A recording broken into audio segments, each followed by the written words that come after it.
So, all right. So you can kind of see, right, there's two different techniques that are used. This is really like what's called like a two-pointer problem.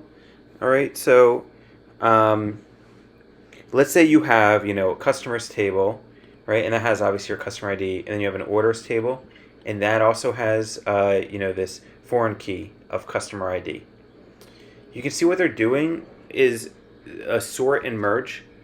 So the way sort and merge works is it's going to sort on both the primary key and the foreign key.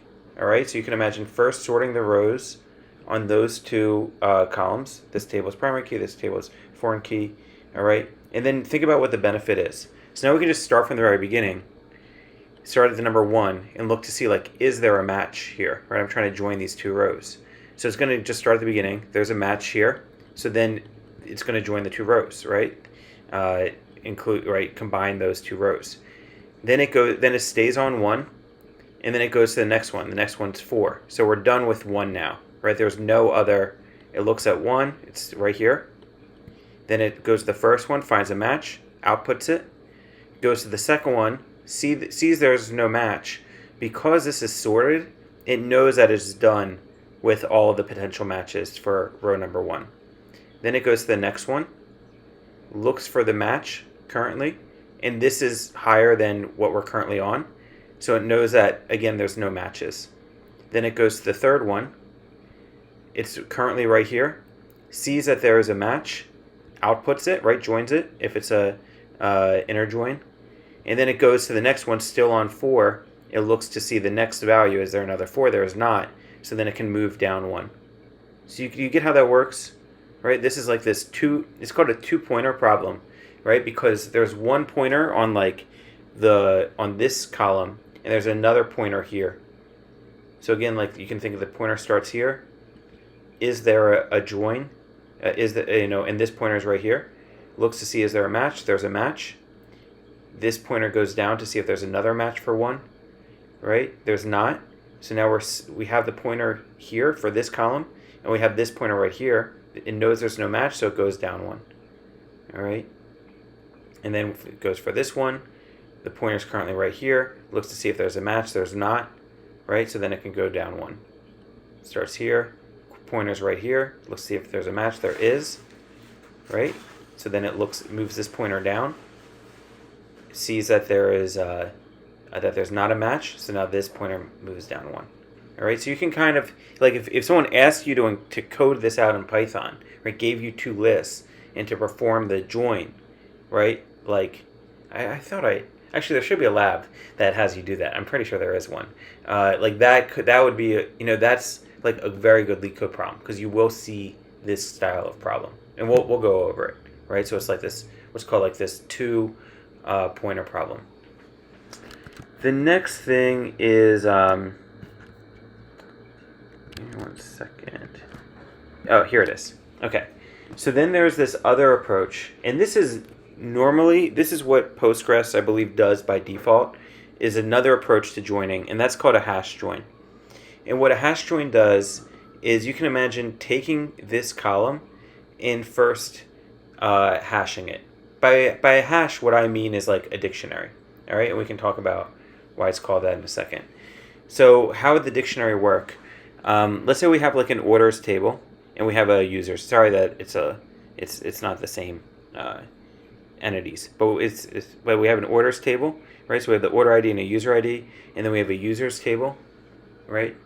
So now you hash one of the tables, all right? Meaning you have a key set up key value pairs. So what's the key? The key is going to be the user ID, right? And then the value is going to be the row that it's on. So we're just going to hash this first. So here's my user ID is 10, and then the row is going to be 1. Then we go to user ID 11.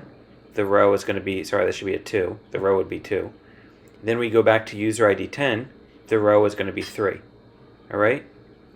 So you create this dictionary where the key is the one of the columns you're joining on, and the values are each of the rows that it's in. Then you just need to go one by one through the other table. All right? So for example, let's say we have this users table. So we go to number 1. Let's say there's no match. 2, there's no match. Finally, we get to 10. What are the rows that you should join with 10? 1 and 3. Right? Then you get to 11. What are the rows that you should join with 11? Row 1. All right, so you create this dictionary,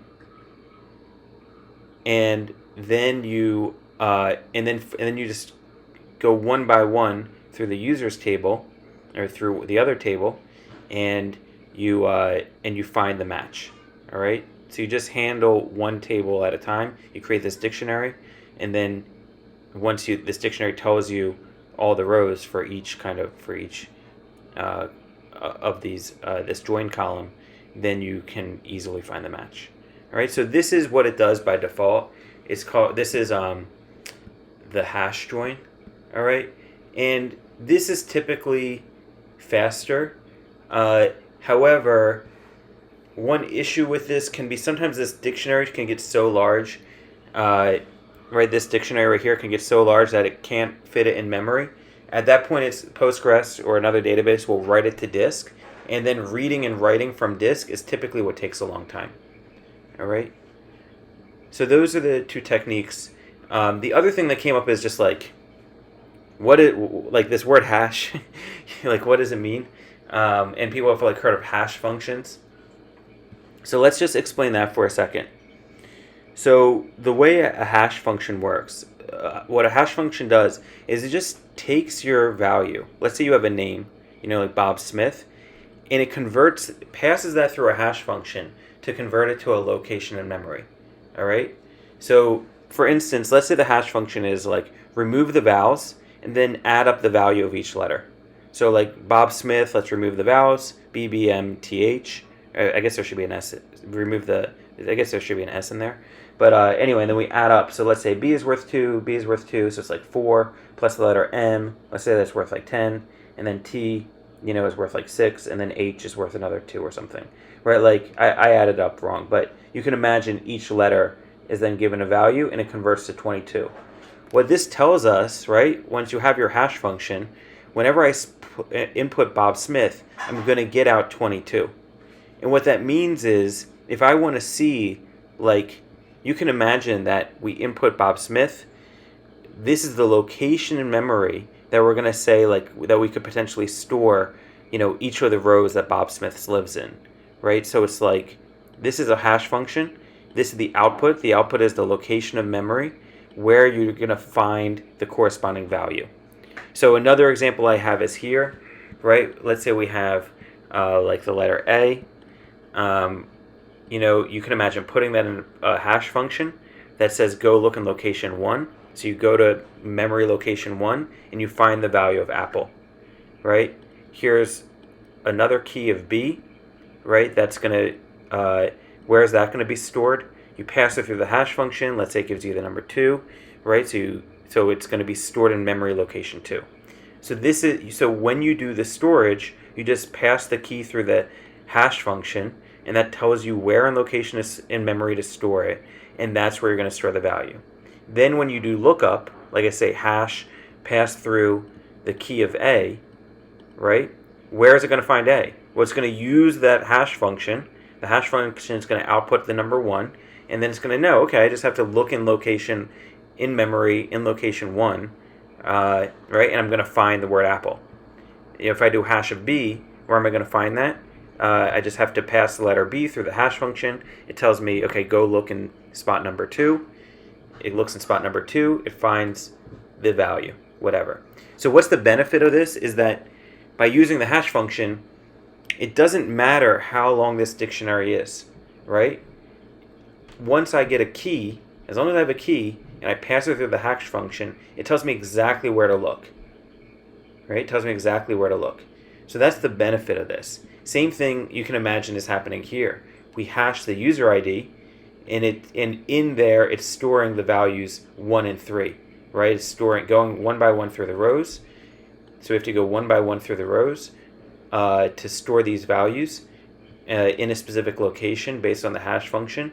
And then here, when we go through, we get to ID number 10, we pass this through the hash function. It says, okay, look in this spot, and it finds 1 and 3. So it knows I need to join rows 1 and 3. then it goes to the next one, right? Where it puts 11 through the hash function, goes to the right spot, knows that, okay, I need to join with row number 1. So that's the idea, right, of like hash function, just in general, and then like using these hash joins. Yeah, Conwell, go ahead. Yeah, Jeff. So just a quick question. If you can bring up Yeah, I think I can. the figure again. Hold on. Give me 1 second.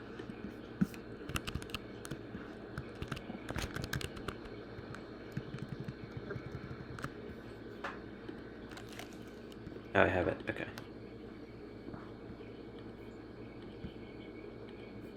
Yeah.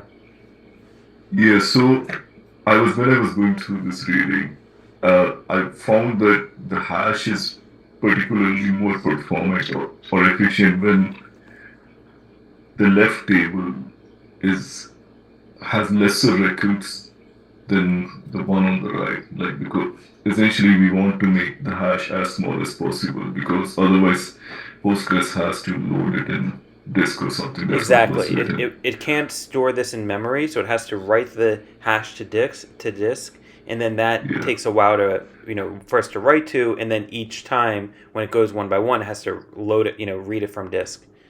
Right. Right. So in that case, shouldn't it be the other way around? Like, shouldn't we put users on the left and rather the hash be created for Yeah, users you should. table? Yeah, ideally you would. Yeah, that's true. Because users table, that's right. Because a user has many orders, so it's probably fewer users than there is orders. That's a fair point. So Conwell's saying ideally, if you're only hashing one of these tables, and you want that table to be smaller, so that you don't have to store it in disk, right? If that's the left hand table that gets hashed, then that should be the table, right? That you try to hash, right? So just confirming, so that while writing the query, I should rather put users join orders, and Yeah, I guess so. that's Yeah, how. I think it's on the Okay. as long as it's the left table. Yeah. Okay. Hmm. Good. Thank you. Cool. Okay, so we covered this. Yeah, so I mean, this stuff, right? Only join tables that are necessary. Reduce the data as much as possible before any joins. It's just know that joins are costly, right? They take a, they're costly. So you want to join, and you can now that you kind of see what occurs, you can get an appreciation for why. So if you can reduce the data by just using a where clause, right? That's going to be beneficial. Join on integer columns, right? You don't want to joining on strings. It's going to take longer because they're going to have to check that each character is a match, right? And then we said store the smaller tables on the left side.